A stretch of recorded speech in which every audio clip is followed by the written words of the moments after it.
जैसे ही फोन की घंटी बजी, नम्रता ने फोन की घंटी सुनकर करवट बदल लिए, कंबल ऊपर तक खींचकर अपने कान बंद कर लिए। सोचा कोई और उठकर फोन उठा लेगा, पर घर में सभी सोते रहे और फोन की घंटी बजकर बंद हो गई। चलो अच्छा हुआ, मुसीबत टली। पता नहीं मुंह अंधेरे फोन करने का शौक किसे चढ़ाया। नम्रता ने स्वयं से ही कहा, पर फोन फिर से बजने लगा तो नम्रता झुंझला गई। लगता है इस घर में मेरे अलावा यह घंटी किसी और को सुनाई ही नहीं देती। उसने उठने का उपक्रम किया, पर उसके पहले ही अपने पिता शैलेंद्र बाबू की पदचाप की आवाज़ सुनकर वह दोबारा सो गई। पिता आए और फोन उठा लिया। उधर से आवाज़ आई तो पिता बोले, क्या क्या कह रहे हो कार्तिक? मुझे तो अपने कानों पर विश्वास ही नहीं होता। पूरे देश में प्रथम स्थान?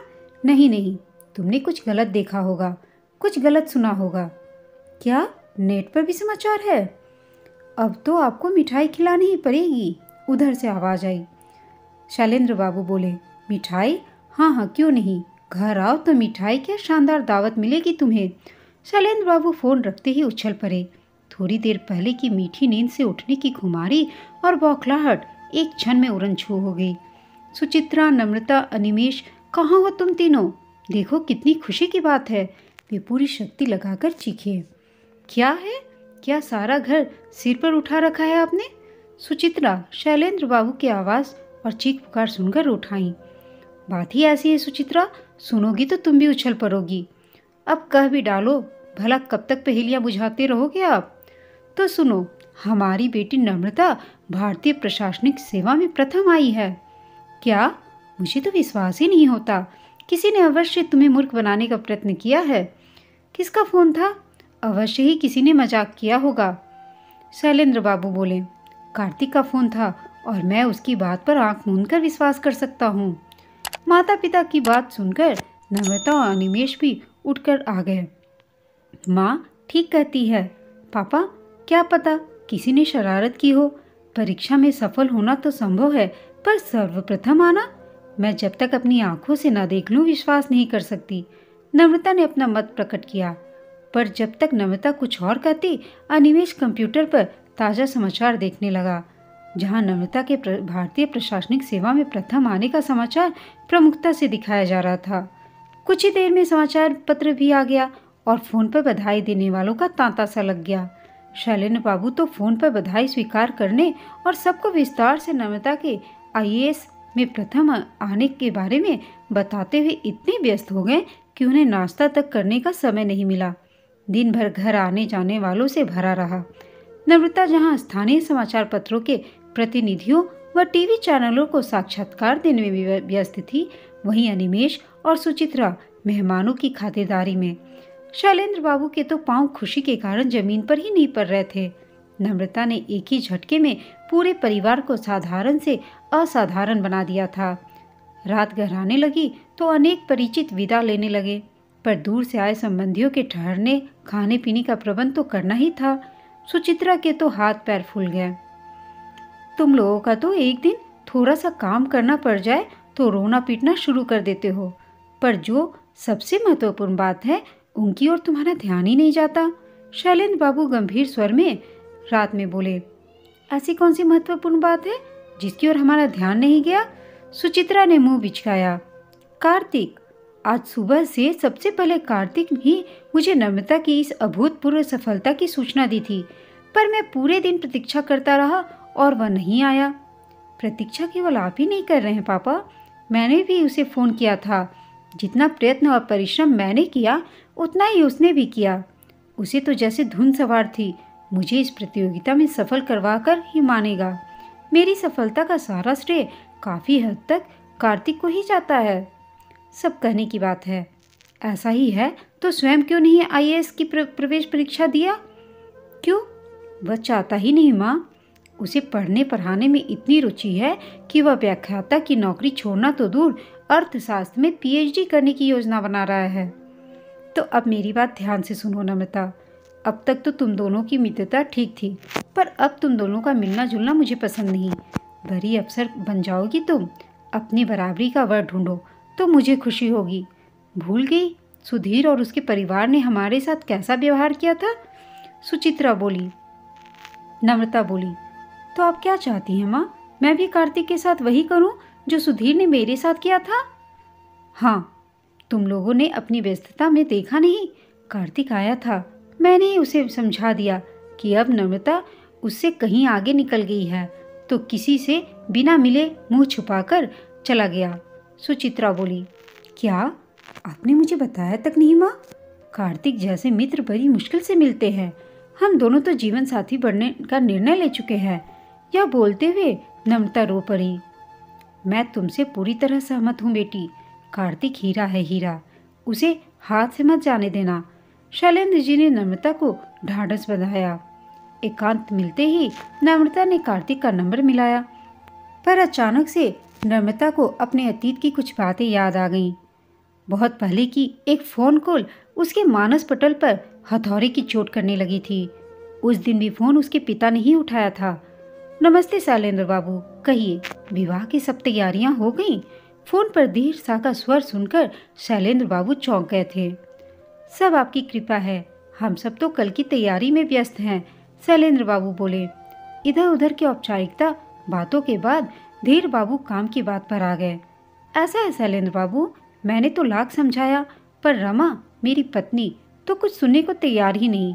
बस एक ही जिद पर अड़ी है, उसे तो तिलक में 10 लाख नगद चाहिए। वह अपने मन की सारी साध पूरी करेगी। क्या कह रहे हैं आप धीर बाबू? तिलक में तो लेने देने की बात तय ही नहीं हुई थी। अब एक दिन में 10 लाख का प्रबंध कहाँ से करूँगा मैं? शैलेंद्र बाबू का सिर चकराने लगा, आवाज भर्रा गई। क्या कहूँ, मैं तो आदर्शवादी व्यक्ति हूँ। दहेज को समाज का अभिशाप मानता हूँ, पर नक्कार खाने में तूती की आवाज कौन सुनता है? रमा ने तो जिद ही पकड़ ली है। वैसे गलती उसकी भी नहीं है। आपके यहाँ संबंध होने के बाद भी लोग दरवाजे पर कतार बांधे खड़े हैं। सोचने व समझ पाने के लिए शैलेंद्र बाबू ने कहा, मेरे विचार से ऐसे गंभीर विचार विमर्श फोन पर करना ठीक नहीं रहेगा। मैं अपनी पत्नी सुचित्रा के साथ आपके घर आ रहा हूँ, वहीं मिल बैठकर सब मसले सुलझा लेंगे। नम्रता ने शैलेंद्र बाबू और धीर शाह के बीच होने वाली बातचीत को सुन लिया था और किसी अशुभ की आशंका से वह कांप उठी थी। शैलेंद्र बाबू और सुचित्रा जब धीर बाबू के घर गए तो उन्होंने 10 लाख रुपये की मांग को दोहराया, जिससे शैलेंद्र बाबू निराश हो गए। जब नम्रता से सुधीर का संबंध हुआ था तब सुधीर डिग्री कॉलेज में साधारण से व्याख्याता था, पर अब वह भारतीय प्रशासनिक सेवा का अफसर बन गया था। इसी कारण वर का भाव भी बढ़ गया। अफसर बनते ही सुधीर का दुनिया के प्रति नजरिया भी बदल गया। शैलेंद्र और सुचित्रा उठ खड़े हुए। घर आकर बात साफ कर दी गई। यह विवाह नहीं होगा नम्रता, लगता है और कोई मोटा आसामी मिल गया है धीर बाबू को, शैलेंद्र बाबू ने सुचित्रा से कहा। सुधीर और नम्रता ने कॉलेज की पढ़ाई साथ पूरी की थी। दोनों के प्रेम के किस्से हर आम और खास व्यक्ति की जबान पर थे। एमफिल करते ही जब दोनों को अपने ही कॉलेज में व्याख्याता के पद पर प्राप्त हो गए तो उनकी खुशी का ठिकाना न रहा। उनके प्यार की दास्तां सुनकर दोनों ही पक्षों के माता पिता ने उनके विवाह की स्वीकृति भी दे दी थी। नम्रता से विवाह तय होते ही जब सुधीर का आईएएस में चयन हो गया तो सुचित्रा और शैलेंद्र बाबू भी खुशी से झूम उठे। वे मित्रों, संबंधियों और परिचितों को यह बताते नहीं थकते थे कि उनकी बेटी नम्रता का संबंध एक आईएएस अफसर से हुआ है। नम्रता स्वयं भी कुछ ऐसा ही सोचने लगी थी। वह जब भी सुधीर से मिलती तो गर्व महसूस करती, पर आज तो सब कुछ बदला हुआ नजर आ रहा है। सुधीर और उसका प्रेम प्रसंग तो पिछले 5 वर्षों से चल रहा था। सुधीर तो दहेज के सख्त खिलाफ था, फिर आज अचानक इतनी बड़ी मांग क्यों? वह छटपटा कर रह गई। उसने तुरंत सुधीर को फोन लगाया। उसे अब भी विश्वास नहीं हो रहा था कि सुधीर और उसका परिवार तिलक से ठीक एक दिन पहले ऐसी मांग रख देंगे। वह सुधीर से बात करके सब साफ साफ पूछ लेना चाहती थी। उन दोनों के प्यार के बीच में यह पैसा कहाँ से आ गया था? हेलो सुधीर, मैं नम्रता बोल रही हूँ। हाँ कहो नम्रता, कैसी हो? कल की सब तैयारी होगी क्या? नम्रता बोली, यहाँ तो मैं तुमसे पूछ रही हूँ, यह एक दिन पहले क्या 10 लाख की रट लगा रखी है? मेरे पापा कहाँ से लाएंगे इतना पैसा? शांत नम्रता शांत, इतने सारे प्रश्न एक साथ पूछोगी तो मैं उनके उत्तर कैसे दे सकूंगा? बनो मत सुधीर, तुम्हें सब पता है, तुम्हारी स्वीकृति के बिना वे ऐसी मांग कभी नहीं करते। नम्रता क्रोधित स्वर में बोली। तो तुम भी सुन लो नम्रता, क्या गलत कर रहे हैं मेरे माता पिता? लोग करोड़ों देने के तैयार हैं, कहाँ मिलेगा तुम्हें और तुम्हारे पिता को आईएएस वर? तुम लोग एक छोटी सी मांग को सुनते ही बौखला गए। सुधीर का बदला सुर सुनते ही स्तब्ध रह गई नम्रता। हाथ पैर कांप रहे थे उसके। वह वहीं कुर्सी पर बैठकर देर तक रोती रही। अनिमेष सो रहा था। वह किसी प्रकार लड़खड़ाती हुई अपने कक्ष में गई और कुंडी चढ़ा दी। शैलेंद्र और सुचित्रा घर पहुंचे तो देर तक घंटी बजाने और द्वार पीटने के बाद जब अनिमेष ने दरवाजा खोला तो शैलेंद्र बाबू उस पर ही बरस पड़े। यहाँ जान पर बड़ी है और तुम लोग घोड़े बेचकर सो रहे हो? बहुत थक गया था पापा, मैंने सोचा कि नम्रता दीदी द्वार खोल देंगी, वैसे भी उनकी नींद जल्दी टूट जाती है। अनिमेष उम्मीदे स्वर में बोला। नम्रता? हाँ, कहाँ है नम्रता? शैलेंद्र बाबू ने चिंतित स्वर में पूछा। अपने कमरे में सो रही है, अनिमेष बोला और फिर सो गया। पर शैलेंद्र और सुचित्रा का कुछ असामान्य सा लग रहा था। माता पिता की चिंता से अवगत थी नम्रता। ऐसे में उसे नींद आ गई, यह सोचकर ही घबरा गए थे दोनों। सुचित्रा ने तो नम्रता के कक्ष का द्वार ही पीट डाला, पर कोई उत्तर न पाकर वे रो पड़ी। अब तो अनिमेष की नींद भी उड़ चुकी थी। शैलेंद्र बाबू और अनिमेष ने मिलकर द्वार ही तोड़ दिया। उनका भय निर्मूल नहीं था। अंदर खून से लथपथ नम्रता बेसुध पड़ी थी। उसने अपनी कलाई की नस काट ली थी। अब अगले दिन के तिलक की बात सबके दिमाग से निकल गई थी। वर पक्ष की मांग और उनके द्वारा किए गए अपमान की बात भुलाकर वे नम्रता को लेकर अस्पताल की ओर भागे थे। समाचार सुनते ही नम्रता के मित्र और सहकर्मी आ पहुंचे थे। सुचित्रा और अनिमेष का रो रो कर बुरा हाल था। शैलेंद्र बाबू अस्पताल में प्रस्तर मूर्ति की भांति शून्य में ताकते बैठे थे। कार्तिक ने न केवल उन्हें सांत्वना दी बल्कि भाग दौड़ करके सुचित्रा की देखभाल भी की थी। कार्तिक रात भर नम्रता के होश में आने का प्रतीक्षा करता रहा था, पर नम्रता तो होश में आते ही फिर से बिफर पड़ी थी। कौन लाया मुझे यहाँ? मर क्यों नहीं जाने दिया मुझे? मैं जीना नहीं चाहती, वह प्रलाप करने लगी थी। कार्तिक बोला, चुप करो नम्रता, यह बकवास करने का समय नहीं है। तुम ऐसी कायरतापूर्ण कार्य करोगी, मैं सोच भी नहीं सकता था। मैं अपने माता पिता को और दुख नहीं देना चाहती कार्तिक। तुमने उन्हें कितना दुख दिया है, देखना चाहोगी तुम नम्रता? तुम्हारी माँ रो रो कर दीवार से अपना सिर टकरा रही थीं। बड़ी कठिनाई से अनिमेष उन्हें घर ले गया। तुम्हारे पिता तुम्हारे कक्ष के बाहर बेंच पर बेहोश पड़े हैं। नम्रता बोली, ऐसी परिस्थिति में मैं और क्या कर सकती थी कार्तिक? कार्तिक बोला, तुम पहली युवती नहीं हो जिसका विवाह टूटा है। कारण कोई भी रहा हो, दुख का पहाड़ तो पूरे परिवार पर टूटा था। फिर तुम बड़ी स्वार्थी कैसे निकली? केवल अपने दुख का सोचा तुमने? तुम्हें तो सबको ढांढस बंधाना चाहिए था। नम्रता चुप रह गई। कार्तिक उसका अच्छा मित्र था। उसने और कार्तिक ने एक साथ कॉलेज में व्याख्याता के रूप में प्रवेश किया था, पर सुधीर के कॉलेज में आते ही नम्रता उसके लटकों झटकों पर रीझ गई थी। नम्रता स्वस्थ होकर घर आ गई, पर कार्तिक के सहारे ही वह सामान्य हो सकी थी। स्वयं को पहचानो नम्रता, वह बार बार कहता। उसके प्रोत्साहित करने पर ही नम्रता ने आईएएस की तैयारी प्रारंभ की।